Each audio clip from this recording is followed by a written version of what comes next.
Frogs, whether they drive you hopping mad or have a slimy place in your heart, it's our job to count down the best frogs in video games. One thing to keep in mind is that with this list, we'll be looking at not only frogs, but also toads and really any other beings that represent what's great about being this special type of amphibian. I'm Dan from FlatZone, and let's get started.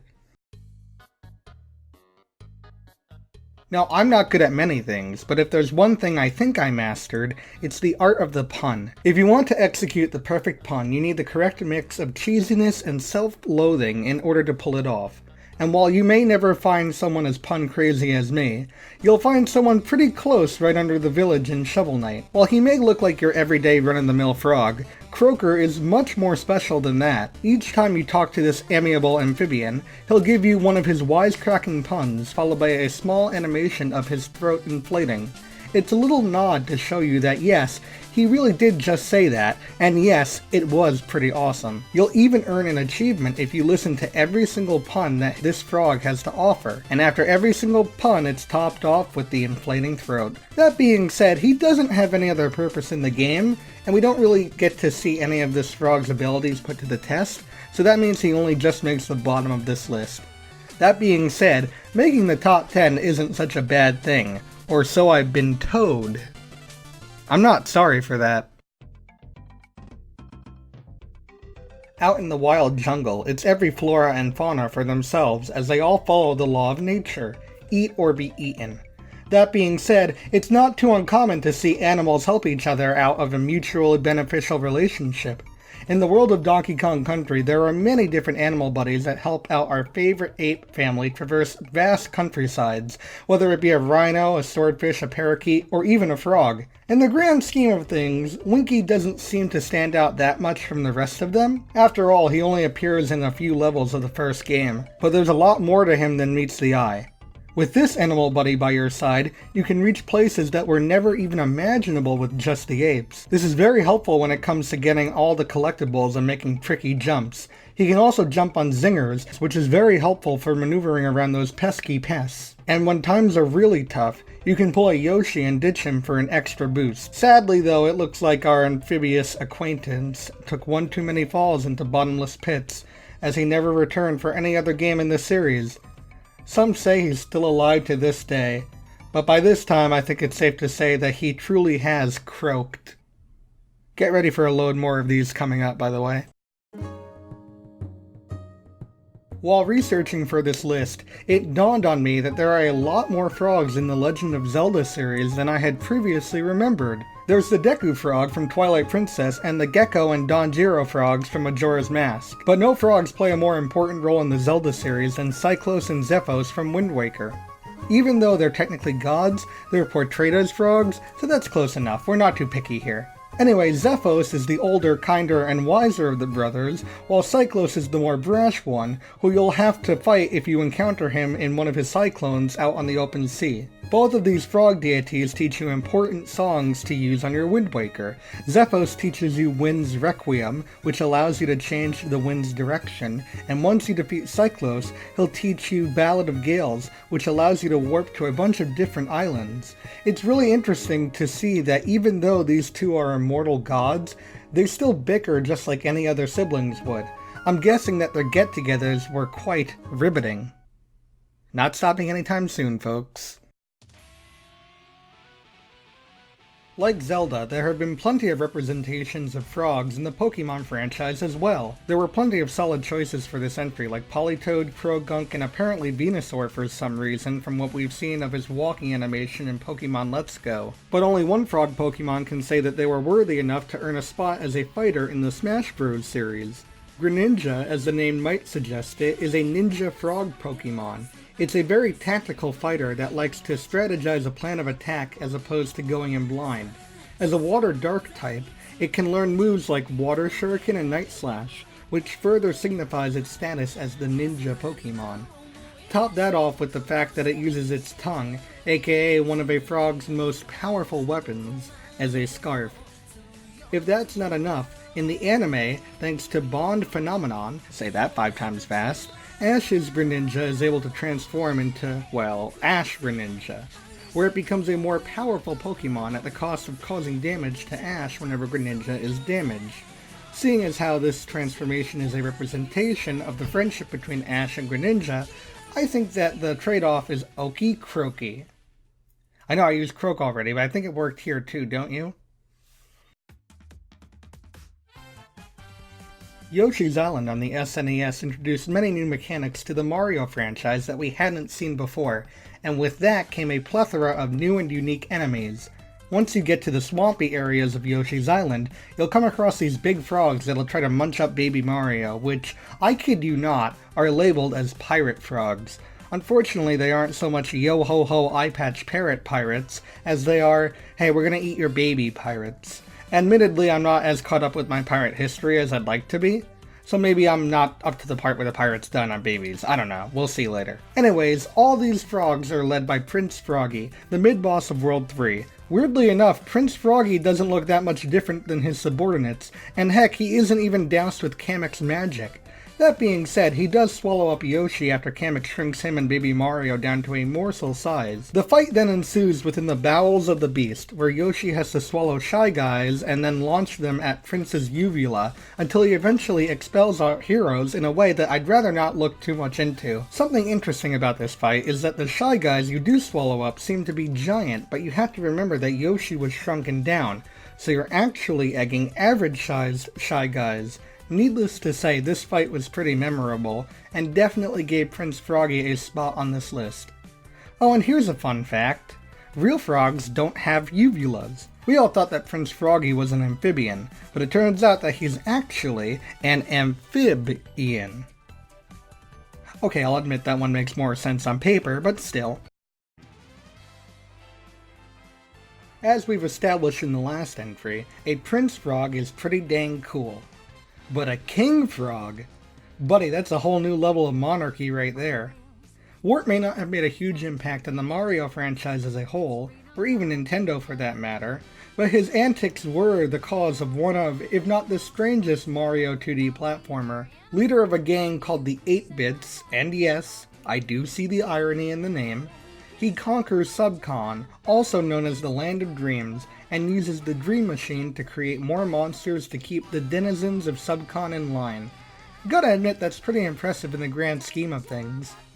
Anyways, you know the story from there. It's up to Mario and the gang to save Subcon from the evil grasp of Wart. Once you defeat his goons and get up to the big man himself, you're thrown into quite a battle scenario. You have to dodge Wart's attacks while also picking up and throwing vegetables into his gaping mouth. Turns out Wart's weakness was vegetables all along.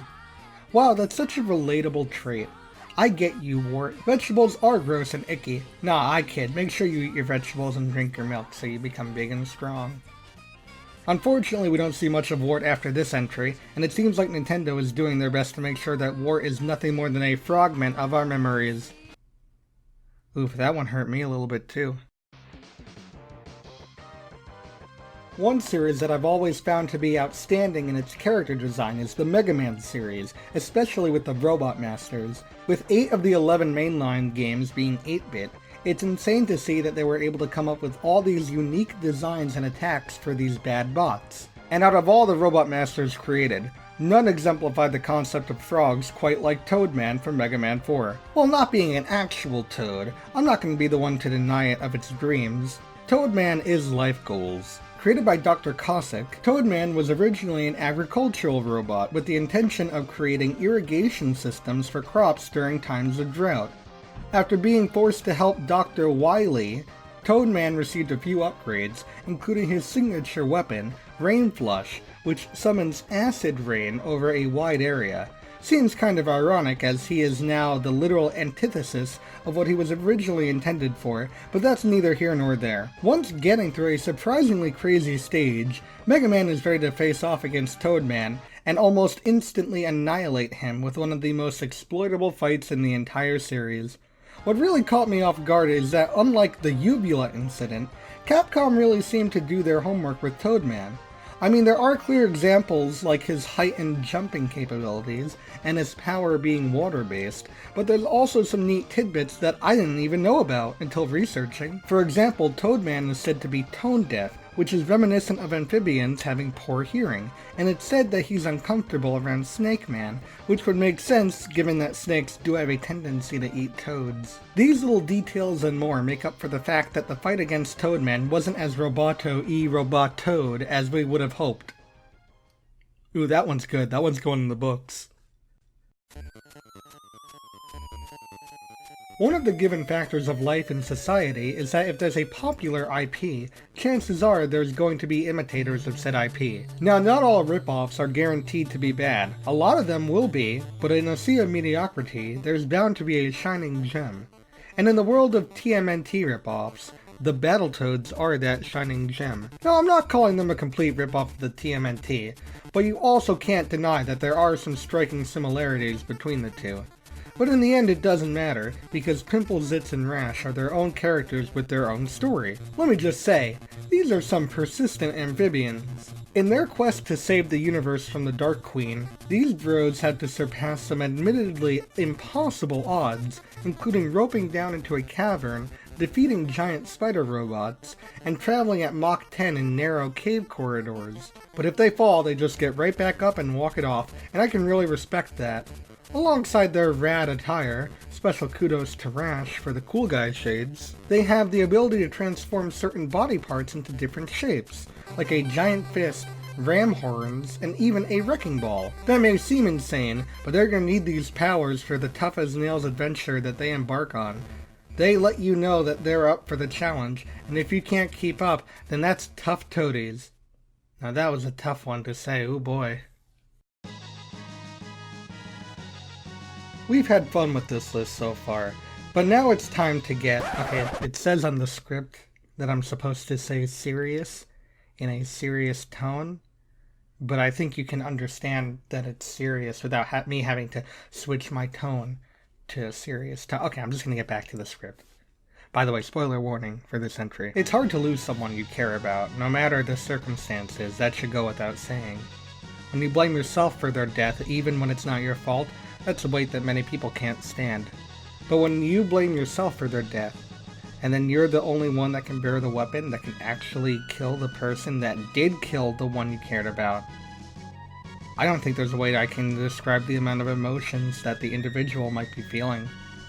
In the case of Chrono Trigger, that person would be Glenn, who served as a knight under Cyrus until the Dark Mage Magus killed Cyrus, with Glenn blaming himself for not being able to protect him. And of course it's revealed that he's the one who has to wield an ancient sword with the powers to defeat Magus. You might be confused as to who this Glenn character is, and that's totally normal, because he's mostly known as Frog, after Magus transformed Glenn into an anthropomorphic frog. This leads to Frog's main story in the game, where he teams up with the Kronos crew and has to stop Magus once and for all. Out of all the characters in the game, Frog's story resonated with me the most, not just because of the tragic backstory, but also because throughout the entire mission of them trying to get to Magus, he has to deal with a bunch of emotions at once regarding losing his humanity and causing his best friend's death, that there's a point where he does give up the quest, setting himself as not being the hero that Cyrus was.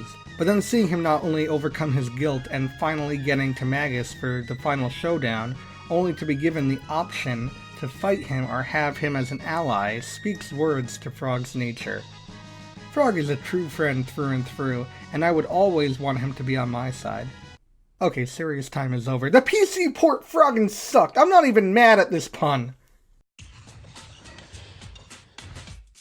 And to no surprise to anybody, the #1 frog in video games is Frogger. Look, Frog is an amazing character with an equally amazing story. I could go on and on about Frog for a while. I mean, I didn't even go into detail about his weapons and special frog attack.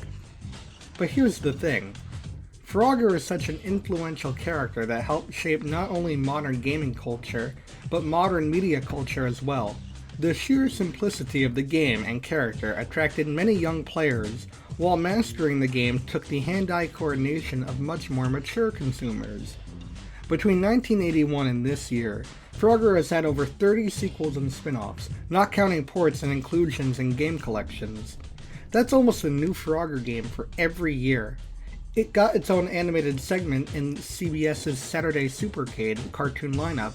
He was in Wreck-It Ralph. Hell, there was an entire episode of Seinfeld about the game, which is a lot more than the other video games can say. Geez, the world record for the original Frogger arcade was beaten as recently as 2017. Over the years, Frogger's influence in the media has kind of fizzled out to small cameos here and there, as well as a casino game in 2017, because we gotta remember that Frogger is a Konami IP, so of course there's a casino game. But if you really think about it, Frogger has kind of been with us the entire time, just taking the position of a background character instead of a heavy hitter. In this age of retro-inspired games, it's important that we look back at the games that helped inspire, for a lack of better terms, these games in the first place. And when it comes to Frogger, he's given us some unfrog-gettable moments. And that's 10, baby! Woo! Special thanks to our Patreon supporters, and a big thanks to Percy Simmons, Homer Manfan, and Stealth Zombie Snake for their generous donations.